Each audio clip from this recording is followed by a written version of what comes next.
বৃষরাশি বা লগ্নের মানুষ যারা কোনো একটা পরিকল্পনা করেছিলেন, ঋণ গ্রহণ করবার পরিকল্পনা বা ঋণ গ্রহণ করে কিছু একটা করবার পরিকল্পনা, সেই সমস্ত মানুষদের ক্ষেত্রে কিন্তু অর্থনৈতিক দিক থেকে বেশ বেশ উন্নতি আমরা দেখতে পাবো। ফাইন্যান্সিয়াল দিক থেকে সেটেলমেন্টের সম্ভাবনা বাড়তে দেখতে পাওয়া যাবে। বৃষরাশি বৃষলগ্নের মানুষদের অর্থনৈতিক অবস্থার উন্নতি ঘটবে। কিছু পরিকল্পনা সেটা বাস্তবায়িত হতে দেখতে পাওয়া যাবে। যারা বাচিক শিল্পী, যারা গান করেন, যারা কবিতা বলেন, যারা কমেডিয়ান, এই সমস্ত প্রত্যেকটি মানুষের কিন্তু উন্নতি আসবে।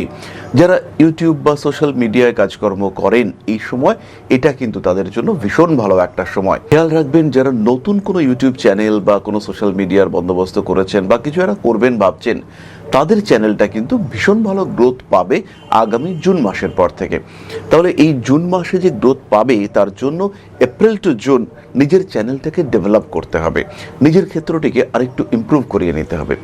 সম্পূর্ণ গৃহবধূ হতে পারেন আপনি, সম্পূর্ণ বাড়িতে বসে থাকা একজন মানুষ হতে পারেন, বিগত বেশ কয়েকদিন ধরে চাকরি চলে গেছে এমন কষ্টে থাকা একজন মানুষ হতে পারেন, কারণ আপনার দশমে রাহু রয়েছে। এই সময় চাকরি নিয়ে দুশ্চিন্তায় রয়েছেন এমন একজন মানুষ হতে পারেন আপনি।